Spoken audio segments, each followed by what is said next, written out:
Para averiguar más acerca del Hindenburg, John y Richie viajaron a Alemania. Llevaron sus pruebas del archivo del U-Boot dirigido por el veterano Horst Bredow. Mr. Breda. Hello? I'm John Chatterton. Hello? Yeah. We're the divers who... we already had contact? No, I don't believe so. No. We found a U-boat off the coast of New Jersey. We must look for it. We must have a look for it. We go first upstairs to look for the boats, yeah? El archivo de Bredow es la mayor fuente de información sobre submarinos alemanes y sus tripulantes. There's a history of all 1,171 boats. I will not say that the history is complete, but almost complete. We have some objects that we'd like to share with you. The first piece of evidence here, this is a schematic diagram, and here, of course, it identifies it as a type 9C, Deschamag Bremen. Do you have an idea what boat it could be? Yes, Richie, the knife? Sure. One of the things that we'd found off the wreck was this knife. You see on the alphabetical list of the killed men. Hay un expediente de cada submarino y una lista de todos los que murieron en ellos. Hindenburg. Asombrosamente, solo aparece un Hindenburg en toda la flota de submarinos. Su nombre de pila era Martín. These are alphabetically listing of all killed men. Yeah, and there's only one Hindenburg. Only one Hindenburg. Is the spelling the same on the knife? Yeah, the same. It's just the same. Resultó que Martín Hindenburg estuvo en varios submarinos. En el que murió era el U-869, pero según Bredow, no puede ser el que hallaron. Hindenburg was a crew member of 869, and this is a boat sheet of A69, and here you see it was lost at the 28th of February 1945 in the middle Atlantic, near Rabat. El registro dice que el U-869 se hundió en el norte de África, en la entrada del Mediterráneo. The records request that is off of Gibraltar, right? Yeah, or it North Africa. cannot be at the shore or at the coast of New Jersey. It seemed pretty conclusive that this submarine, the U-869, is sunk off Gibraltar. So how did Hindenburg's knife get on this submarine? We thought that maybe someone stole Hindenburg's knife, maybe he gave it to a friend, maybe Hindenburg was transferred. All we know is that we have a German U-boat with a knife with the name Hindenburg on it, and there was only one guy named Hindenburg in the whole German Navy. La pista más prometedora resultó inútil. Forget the Hindenburg knife. It's a dead end. Start over. Go back to the wreck. Find something else.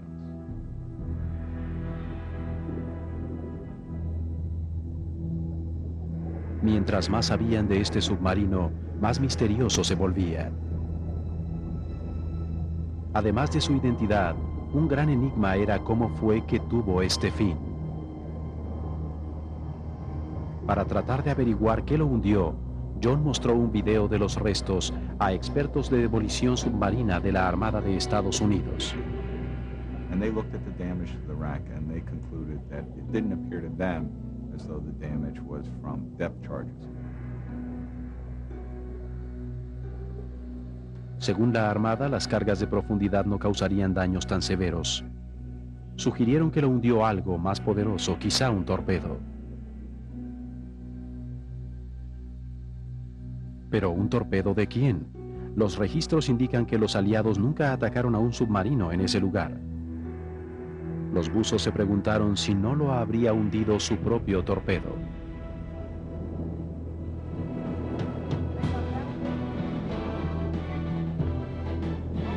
Quizá el submarino avistó un barco, le disparó y algo salió muy mal. If a steering motor stuck or a gyro tumbled or anything else, a natural hydrodynamic trajectory for the weapon is to go into a circle. So once you start a torpedo circling, you become the prime candidate to get hit by your own torpedo.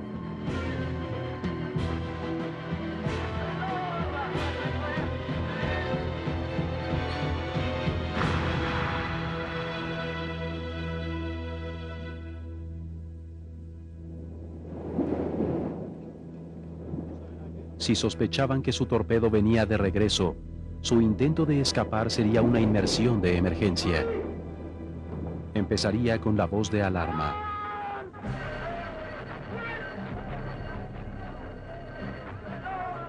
Para que desaparezca una nave de 1.100 toneladas, una serie de pasos deben darse con precisión. Deben apagar los motores diésel y cerrar las ventilas. El motor eléctrico se hace cargo. El comandante da la orden de llenar los tanques. Abren las válvulas para que entre agua de mar a los tanques. Corren a la punta para ayudar con su peso a que se incline hacia abajo. La inmersión de emergencia es la prueba más dura para la tripulación. Los segundos son cuestión de vida o muerte. From the order alarm, it took 30 seconds to disappear from the surface and another 30 seconds to be on a depth of 60 meters. But that was only possible with a well-trained crew, of course. And 30 seconds can be a long time in war.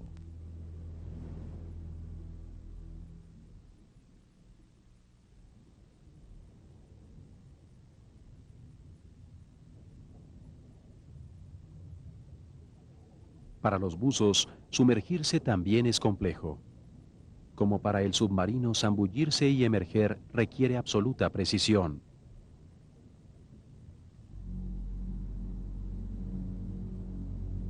El fin de semana dedicado a Colón de 1992, los buzos reciben un recordatorio de lo inmisericorde que es el proceso. Un par de buzos experimentados, Chris Rouse y su hijo Chris Jr., se disponen a explorar los restos. The plan was that the father would stay outside and Chrissy Jr. would swim in to the wreck. Dentro del submarino ocurre algo terrible. The son had gotten past the galley, struck something and it fell on him. He was in a cloud of silt he couldn't see and he couldn't move. Se queda atrapado casi 30 minutos. Después su padre va a buscarlo. He managed to find the boy, extricated the kid, and they both exited the submarine. Pero se les acaba el aire y no encuentran sus tanques de repuesto. I think at this point they were both panicking, they were both extremely low on air, and they made a decision. They just surfaced from 230 feet. Pero a 75 metros, un buzo no puede emerger sin más. Bajo presión, su respiración empuja más gas que la que su cuerpo resiste en la superficie. A profundidad, su sangre es como una gaseosa en una botella cerrada. Si la presión baja repentinamente, el gas que estaba disuelto irrumpe fuera del líquido en forma de burbujas. Para evitar burbujas en la sangre, el buzo debe descompresarse, subir por etapas, para que su cuerpo reduzca el gas gradualmente. The longer you stay down, the longer those stages are going to be. You come up to 110 feet, you have to wait for a minute, and so on and so forth, until you finally surface. Por el pánico, padre e hijo suben sin descompresarse.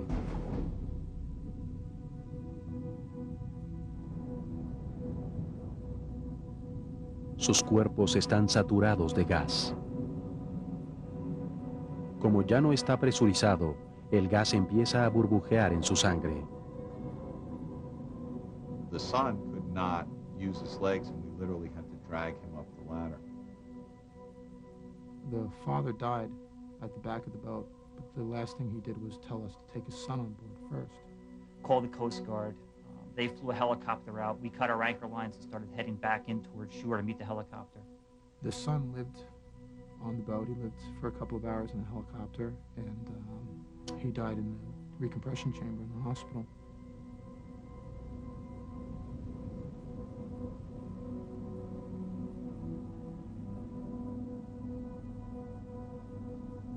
Ya eran 3 los buzos muertos en el submarino. John empezó a preguntarse si no era demasiado el riesgo de continuar. When the father and son team died, I looked at those 2 guys and said, I don't know that I belong here. If these guys, knowing as much as they did, died diving this wreck, what am I doing going to these depths and making these kind of dives? La siguiente semana, John y Richie bajaron a los restos a grabar para ver qué salió mal.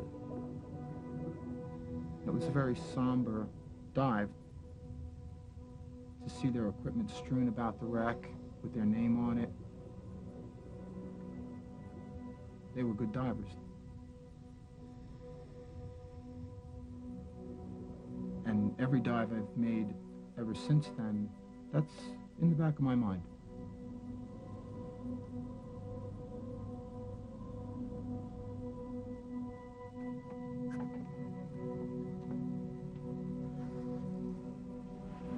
La tragedia pone fin a otra temporada de buceo. El equipo se reagrupará durante el invierno.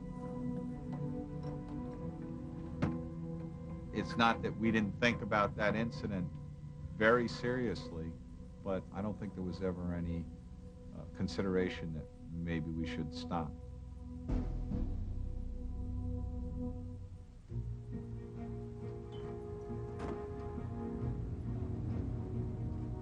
Siguieron otros 3 años de buceo e investigación, pero aún no están cerca de hallar la respuesta.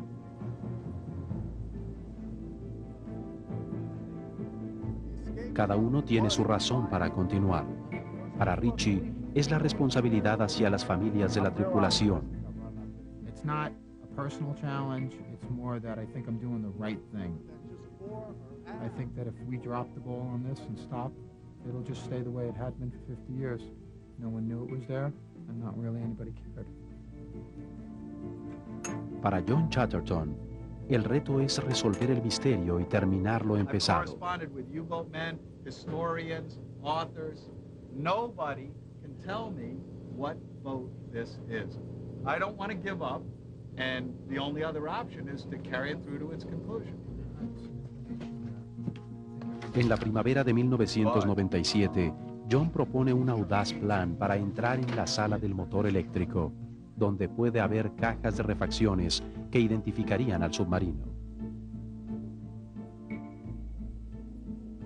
John se quitará todos los tanques menos uno. Llevándolo por delante, se escurrirá por la angosta apertura arriba del obstáculo. Una vez librado, se pondrá el tanque y seguirá a la sala del motor eléctrico. A Richie le parece insensato. It's not worth it to me. I'm not going to do that. It's too dangerous. I have kids. I don't think that it's a safe thing to do. We have to figure out a way to get in there. Yeah, there's potential for somebody getting hurt for pushing a little too hard. I'm not 100% sure I can make it. But there's also experience and skill and ability, and I rely on that. And then up and over the top of that. Por la mañana, John Chatterton, con miles de horas bajo el agua, hará la zambullida más peligrosa de su vida.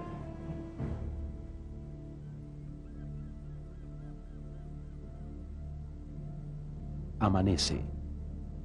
La tensión es palpable. This is a very dangerous wreck. So far, 3 men have lost their lives. It's one thing if you're just going on a sightseeing dive. It's another thing if you're going to dive down 230 feet and penetrate into this broken ship. That takes a lot. It really takes a lot. It takes a lot of nerve, and it also takes a lot of experience. Richie, if it looks like I'm having trouble, you give me as much time as you think you can safely give me to let me work it out myself. Anything that's 3 taps, 3 tugs, or 3 punches means trouble. And we're out of there. Got it, cool. Yep, let's do it.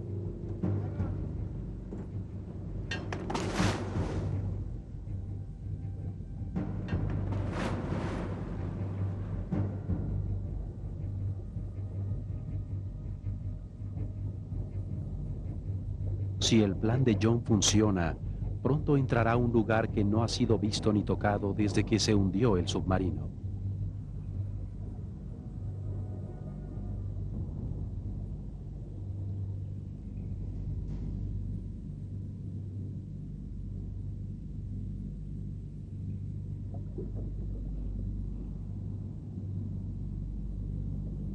John asegura sus tanques de descompresión y zafa el único que llevará.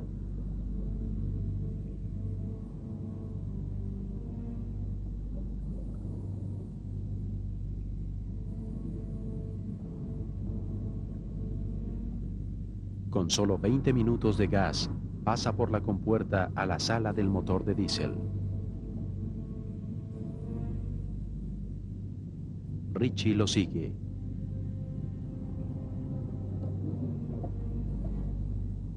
John se escurre por encima del obstáculo.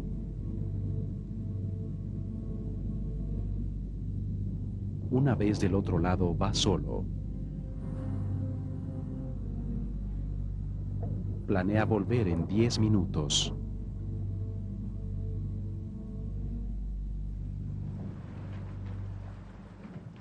John y Richie no emergerán en más de una hora. Pasan los minutos y el equipo solo puede especular qué pasa bajo el agua. Mientras espera a John, Richie busca artefactos.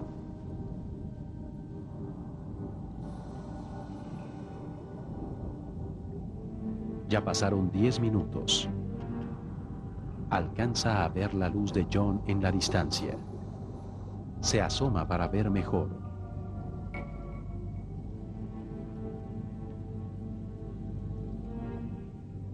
Algo anda mal. Se ve el tanque azul de John, pero él no está acercándose. Richie no sabe qué pasa, pero no puede ayudar. Tiene que regresar.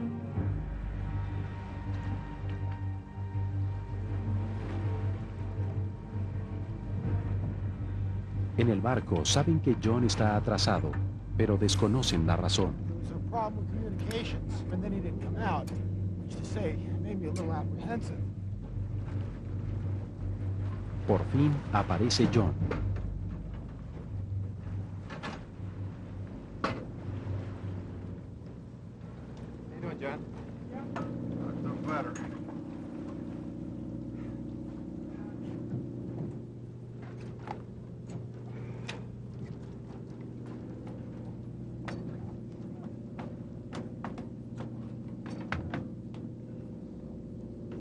Tried to pass you the camera back. Right.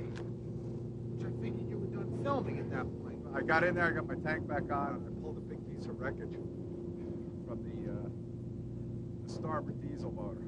A piece of manifold or something. It wasn't a pipe. Accidentally?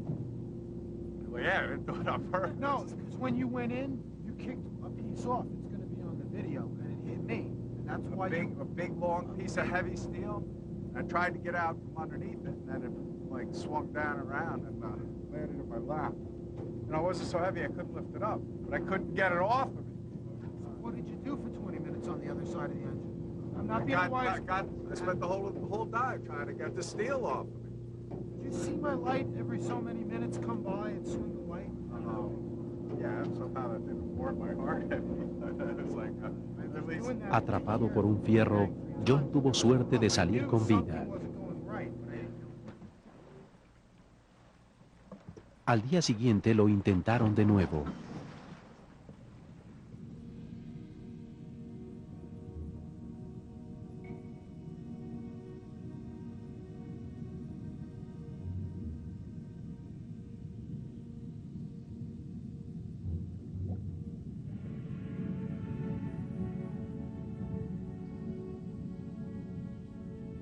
John pasa del otro lado y Richie le da la cámara.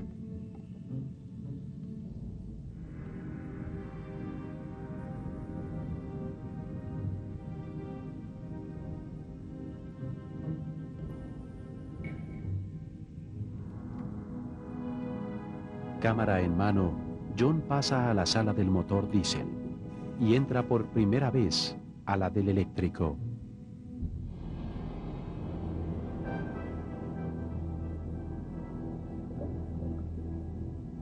A la derecha, controles del motor eléctrico. Una caja de fusibles.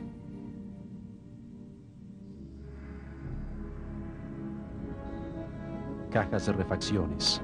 Si John logra sacar una sin ocasionar un derrumbe, quizá ayude a identificar el submarino.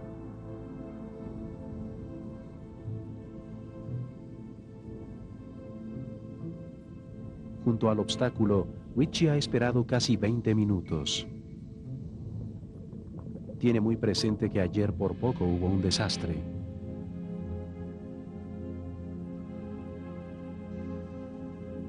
Por fin, llega John con una caja. Se la pasa a Richie.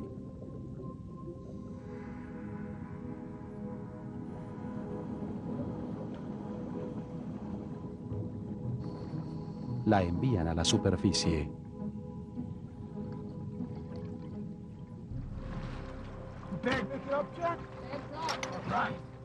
Went right according to plan. John went in. I stayed on top of the obstruction.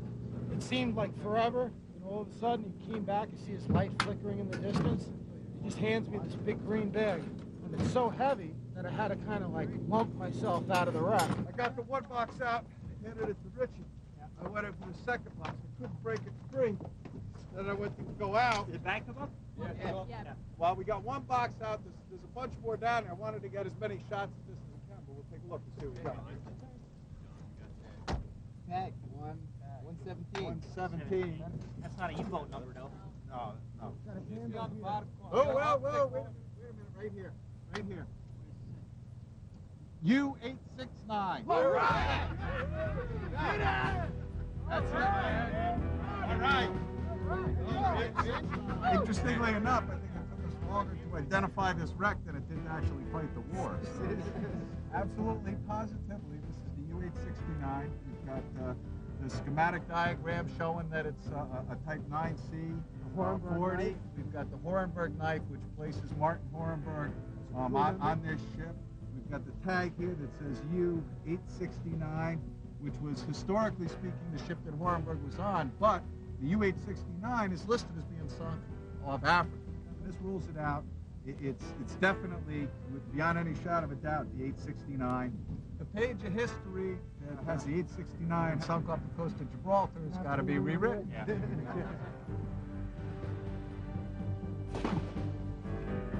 Después de 6 años y 3 muertes, los buzos habían identificado los misteriosos restos. U-869.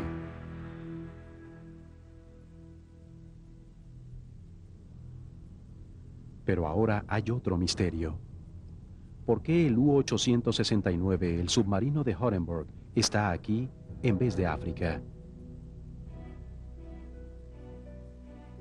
La última entrada en el registro del U-869 dice que zarpó para hacer su primera patrulla el 23 de noviembre de 1944, 2,5 años después de la triunfal Operación Redoble.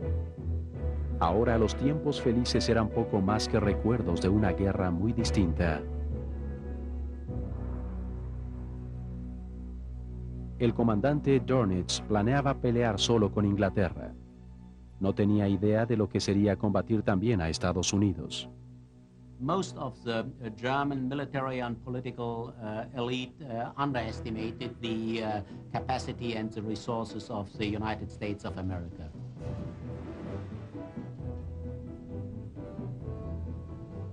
La ciencia es uno de los recursos decisivos.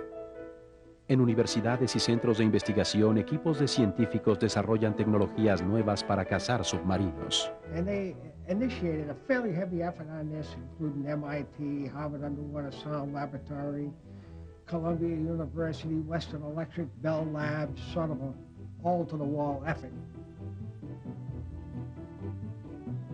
El radar es un objetivo de ese esfuerzo. Desde los años 30, los alemanes trabajaban también en radares. Aunque se sabe de ese trabajo, Dönitz no advierte la magnitud de la amenaza. He rather ignored the comments of an observer who pointed out that much of his surface operations would be detected by radar, which was then being developed by all the navies. And Dönitz sloughed that off, saying, well, we're not going to worry about that. All of a sudden during the war, there was a tendency that we were surprised by aircraft without knowing how they could find us. Slowly it developed that, yes, they must have radar. Aparte del radar, el error más grave de Dönitz era su uso obsesivo del radio. Enviaba hasta 70 mensajes al día. Dönitz was rather nosy. He wanted to know from us quite often how we were doing, where we were, and all this sort of thing. El constante tráfico de radio expone a los submarinos al detector de alta frecuencia de los aliados. Si un submarino usa el radio, los aliados pueden detectar su ubicación por triangulación. If we send any signals whatsoever from our submarine, we practically were giving away our location at that time. El radar y el detector obligan al submarino a sumergirse. Un submarino sumergido es demasiado lento para atrapar una presa y demasiado lento para escapar. Los barcos los cazan por el sonido. Al submarino no le queda más que guardar silencio. We try to be as quiet as possible inside the boat. We took our shoes off. We were only walking around in socks, and anybody who dared to cough or drop a spoon was immediately ostracized and considered to be an absolute enemy of the boat. Cuando un escolta localizaba un submarino, lanzaba cargas de profundidad.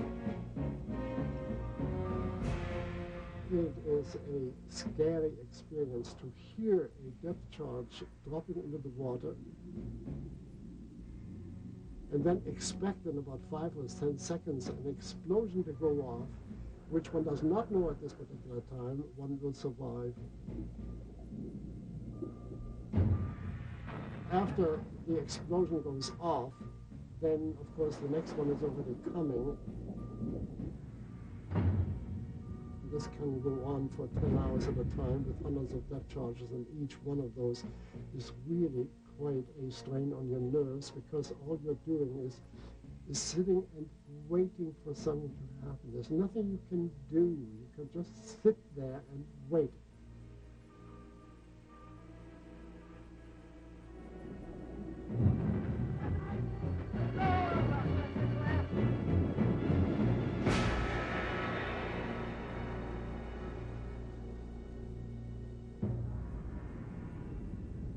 Lenta pero inexorablemente, los aliados se imponen.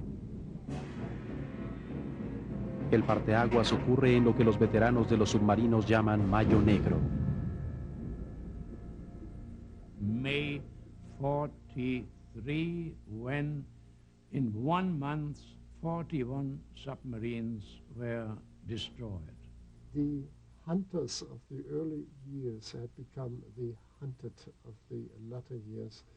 The happy times had changed to what we called the saure Gurkenzeit, or sour pickle time. We didn't have any fun out there anymore. In the autumn of 1943, a crisis in morale began to develop within the U-boat service, simply because there was the obvious recognition that they were outmatched by the Allies.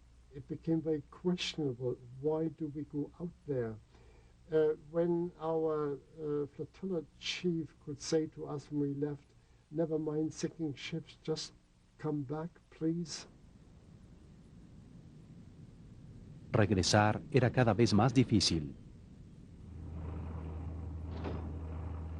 Los aviones patrullaban ahora todo el océano.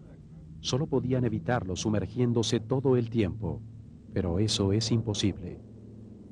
A U-boat of that period, as earlier in the war, had to spend at least 4 hours on the surface every 24 hours in order to recharge its battery. By late 1943, the omnipresence of Allied aircraft had eliminated all safe areas in the ocean. Aún de noche o con niebla espesa, un avión con radar puede detectar un submarino en la superficie.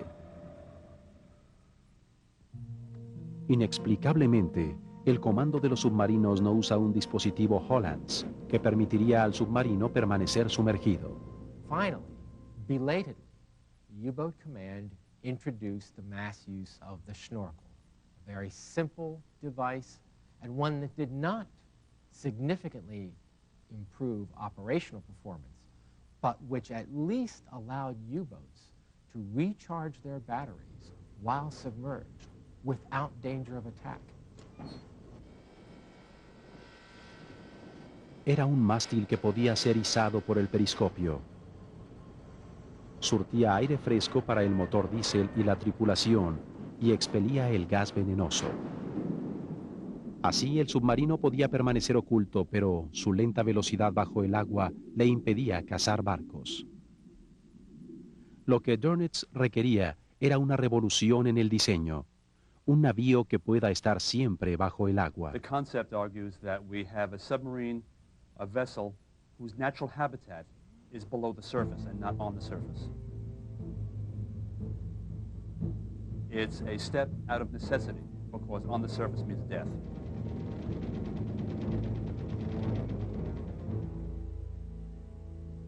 Un verdadero submarino era el añejo sueño del profesor Helmut Walter. Desde los años 30, trabaja en una turbina que usa peróxido de hidrógeno, H2O2. Como ese combustible contiene su propio oxígeno, el motor no requiere aire externo. El diseño aerodinámico del casco le da velocidad bajo el agua. En 1940, en el mayor secreto, prueban un prototipo que alcanza la asombrosa velocidad de 30 nudos bajo el agua. 4 veces más rápido que cualquier otro submarino. Pero el H2O2 está en desesperada demanda para los cohetes B-2 de Hitler. El proyecto de Walter queda suspendido. Pero el casco aerodinámico inspira un nuevo submarino que revolucionará la guerra. El modelo 21. En la superficie usa un motor diésel normal, pero su motor eléctrico es 5 veces más potente que el del submarino convencional. Con sus hileras de baterías, el modelo 21 es más veloz bajo el agua que en la superficie. Desaparecen los cañones, plataformas y barandales de la cubierta. No está hecho para pelear en la superficie. En la larga historia del submarino, este es el primer navío verdaderamente subacuático. They could replenish their air through the snorkel, they could recharge their batteries, and doing 17 knots submerged was absolutely unheard of. The U.S. Navy and the Royal Navy had no way to respond to it. This is what gave ASW officers and surface ships nightmares. Pero los modelo 21 no están listos sino hasta la última semana de la guerra. One of these type 21 submarines, and I was the second boat that went out 1st of May 1945. So it was too late. El modelo 21 redefiniría el futuro del submarino, pero no afectó el resultado de la guerra para la que fue diseñado. Al final, el U-boat alemán fue decisivamente derrotado. When you are being told today that German submarines sank 2,000 ships and so many millions of tons, they are not telling you what ridiculously small percentage that actually is of those ships which crossed the Atlantic without ever being bothered by a German submarine. In reality, the German U-boat in World War II failed badly. They sank only about 1% of all shipping by the Allies anywhere. In other words, 99% of our ships, no matter where they were going, got through.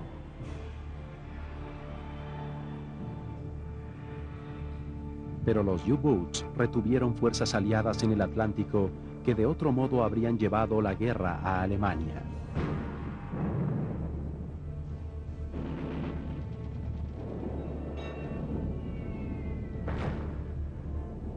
Hitler always said the U-boats are my first line of defense.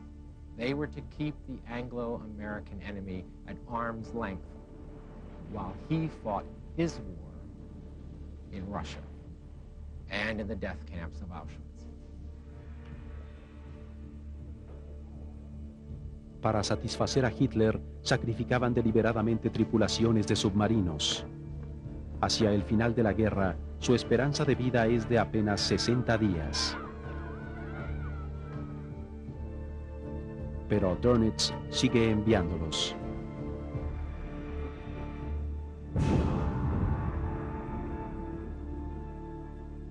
U-boat service lost 28,000 dead and 5,000 captured out of a total force of perhaps 45 to 48,000 men.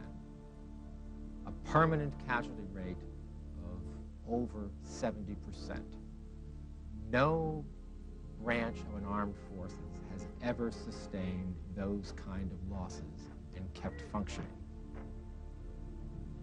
In spite of the fact that of 10 submarines leaving port, perhaps 2 were expected to come back and 8 were not, when we left, we were absolutely sure we were going to be one of the 2 which would come home.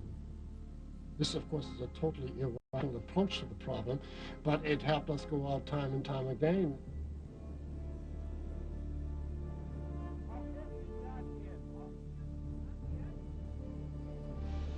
Hasta el más optimista habría dudado en zarpar, de conocer el mayor secreto de la guerra submarina.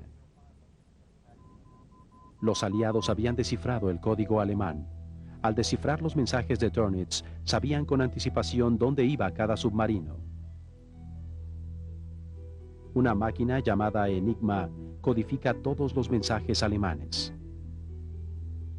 Utiliza millones de combinaciones azarosas de letras. Los alemanes creen que es indescifrable, pero el servicio de inteligencia británico lo logra. They were able to decode within half a day, roundabout. They were decoding all the messages that were sent from the center to the boats. Algunos comandantes de U-boat sospechaban que los aliados leen sus mensajes, pero no convencían a Dönitz. We had always the meaning that something must be happened in this field.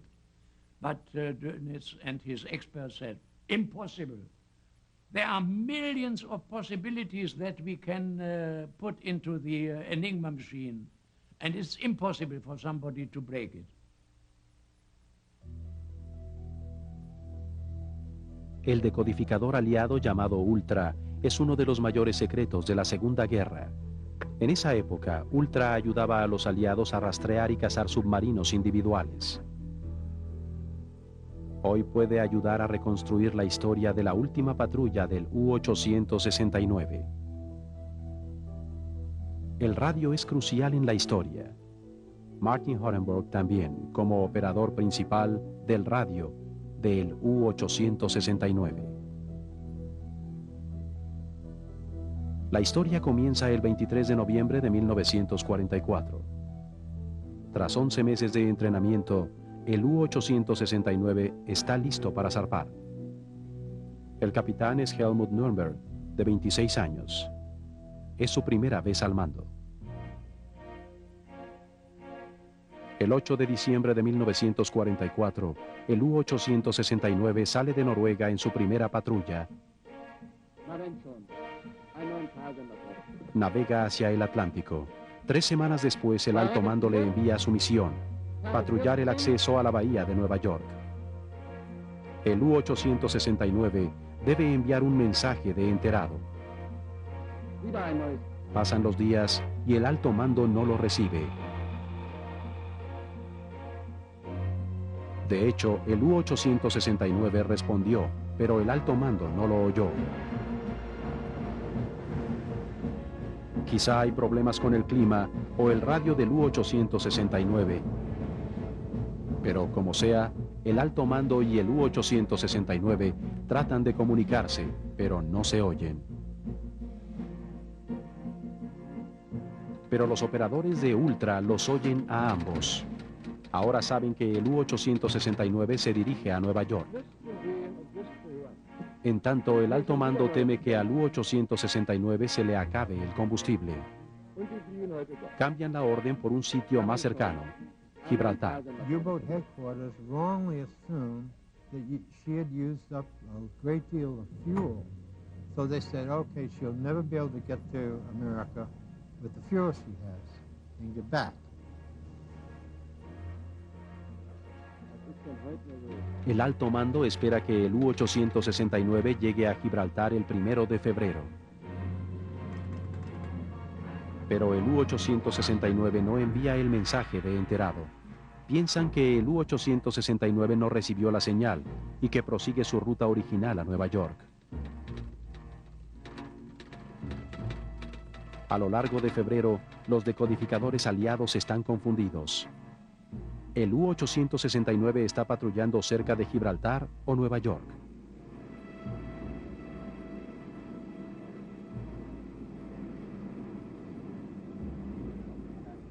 A donde sea que haya ido, los decodificadores suponen el 5 de marzo que viaja de regreso.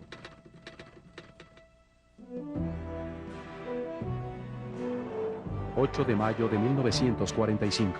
termina la guerra en Europa.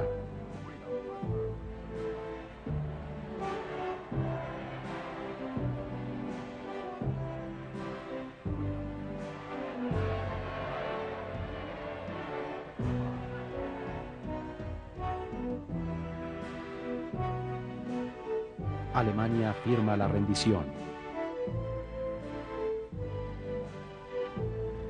Las tropas de tierra entregan las armas enseguida. Ordenan a los U-boats emerger y rendirse. Pero los aliados temen que varios desobedezcan. Cientos de naves no regresan. Para que no escape ninguna, los aliados revisan los registros alemanes. En el caso del U-869, el registro alemán dice que le ordenaron ir a Gibraltar y se presume perdido alrededor del 28 de febrero. La Armada de Estados Unidos revisa sus registros de Gibraltar. Ven que hubo 3 ataques que pudieron hundir al U-869 y concluyen que probablemente fueron el US Fowler y el francés L'Indiscret, el 20 de febrero.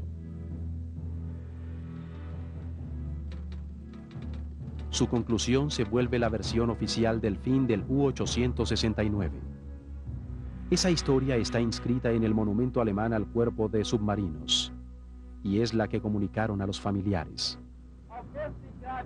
Es muy probable que el U-869 no haya recibido nunca las nuevas órdenes. No va a Gibraltar, sino que sigue a Nueva York y desaparece.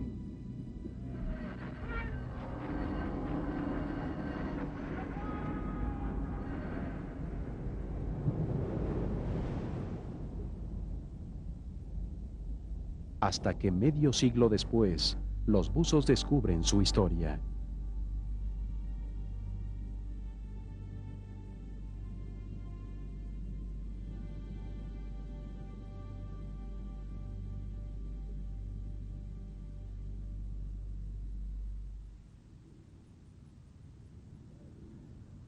Tres meses después de identificar los restos, John y Richie regresan a Alemania, al archivo del U-boat. Esta vez, para corregir el registro oficial del U-869. When I came here to see you last, we had the Horenberg knife. That is the problem. because Horenburg, I will show We've you. done some research on this. Yeah, but look, Horenburg. Bradau no es fácil de convencer. Le cuesta mucho creer que sus registros están mal. He was killed on U-869. That's the U-boat that we've been working on. On U-869, and now I'll show you. U-869 has not been in the area you found this boat.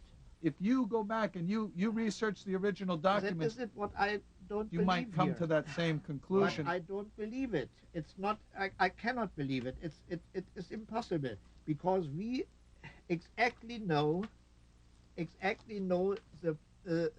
position where it was lost. Herr Bredau, what we did was At great difficulty, we've been able to get inside the wreck and recover an object that hopefully would have the U-boat's number.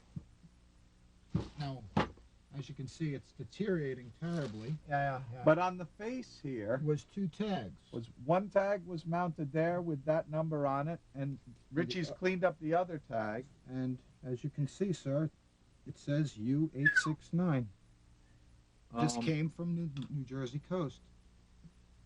Somehow, an error was made, and the U-869 operated off the coast of New Jersey, That's right. where she ultimately died. If this is original, I would say you are real right. We have photographic evidence of the recovery. This is original, yeah? Yes, sir.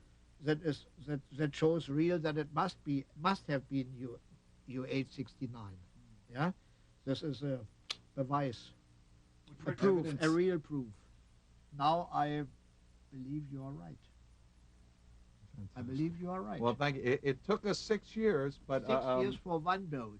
Yes, sir. I took 50 years for 1,171 boats. Do you understand my problem? Well, yes, sir. You have a better average than I do. Yeah, but you should be my cooperators. Well, thank you very much. It's really true. Yeah.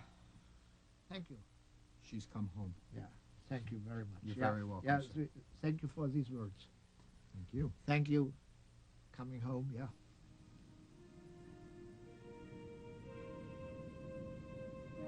Medio siglo después de desaparecer sin dejar rastro, la última morada del U-869 ha quedado asentada.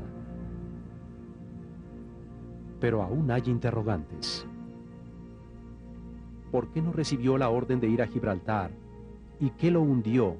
Quedaron para siempre sin respuesta. Lo que puede decirse es que el U-869 realizaba una misión casi suicida al final de la guerra.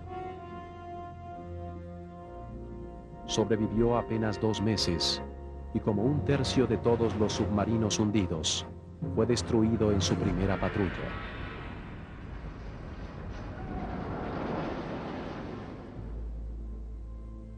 El operador de radio Martin Horenburg había estado en submarinos desde el inicio de la guerra. Era un milagro que siguiera vivo cuando zarpó el U-869. Poco se sabe de los demás tripulantes, pero han localizado a 3 familias.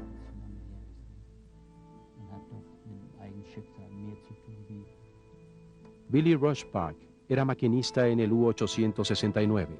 Su hermano Johann fue enviado a trabajar al astillero Dushmak a los 14 años. Es posible que haya ayudado a construir la nave donde murió su hermano. Helmut Neuerberg, el capitán del U-869, dejó un hijo de 3 años, Jürgen. Hoy Jürgen es médico en Hamburgo. Antes de irse, su padre le escribió una carta de despedida. Soon, Papi must go with his U-boat in the sea, and we all hope that we will see us again in peaceful times. That's the last I see of my father.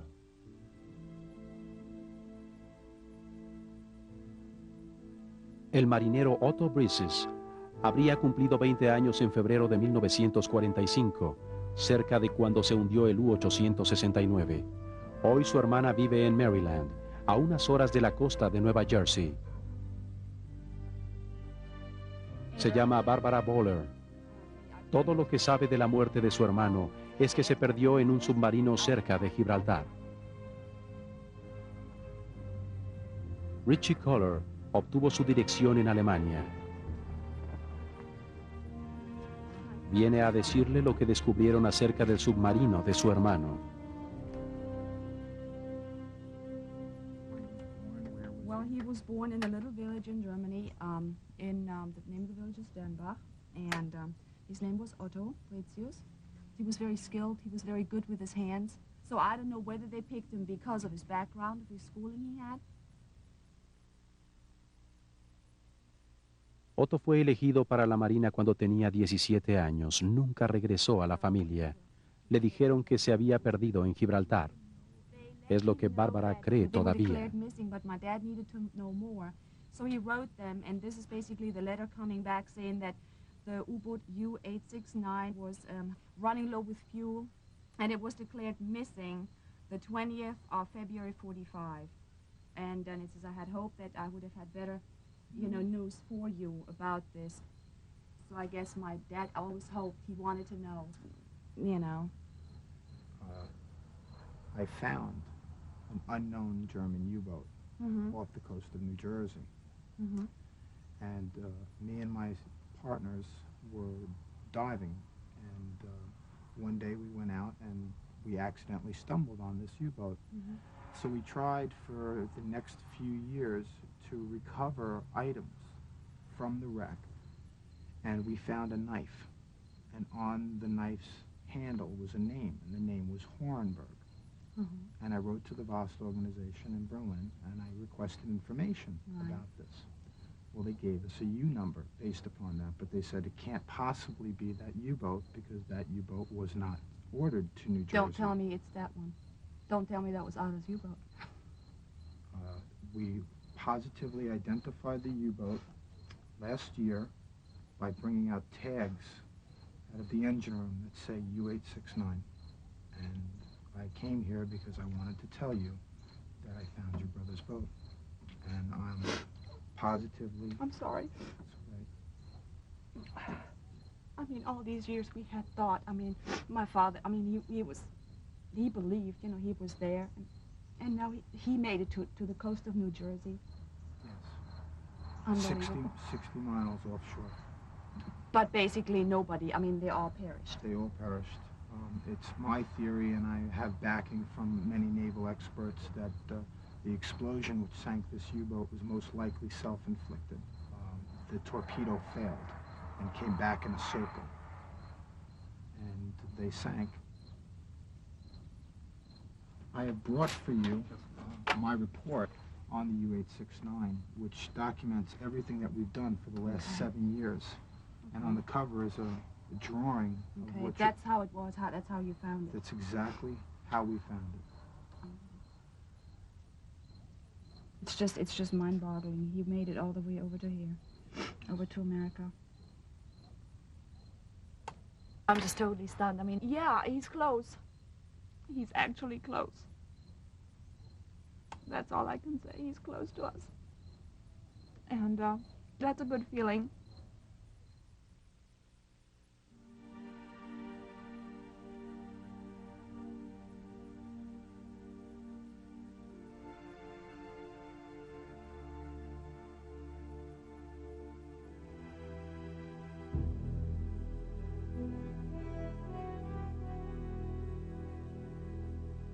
De los 57 hombres asignados al U-869, uno se salvó por un capricho del destino. Justo antes de zarpar, Herbert Kuchevsky fue hospitalizado con pulmonía y la nave partió sin él. Como las familias de los tripulantes, siempre pensó que se había hundido cerca de África, hasta que vio este programa. Ich habe es nicht glauben können. Ich habe es überhaupt nicht fassen können und glauben können. Ich habe 55 Jahre daran geglaubt, dass das Boot vor Casablanca, Rabat, liegt, in der Nähe, also vor Marokko. Und ja, durch diesen Standortwechsel eigentlich wenig, aber ich bin gerade, seitdem ich die Kassette gesehen habe, kann man sagen, dass ich doch sehr ergriffen bin und vielleicht ernster geworden bin und innerlich aufgewühlt. Und die ganze Sache, der Krieg, kam jetzt wieder mir ins Bewusstsein, was wir mitgemacht haben. Und es war alles umsonst und wegen nichts und gar nichts.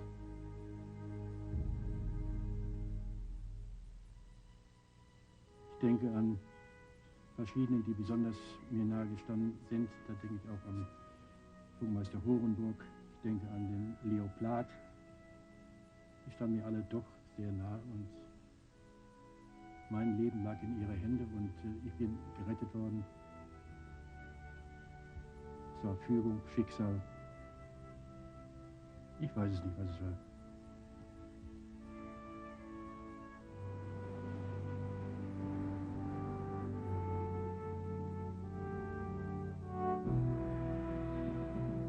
Para la mayoría de nosotros, la Segunda Guerra existe solo en fotografías y películas, distante en el tiempo y el espacio.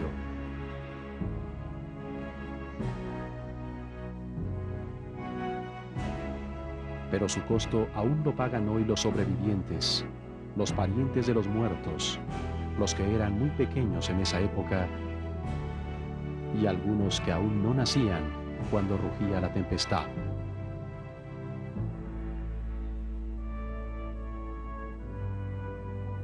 Como el U-869, las cicatrices de la guerra siguen ahí, ocultas bajo la superficie, pero más próximas de lo que creemos. Narrado en español por José Luis Palomera de la Red.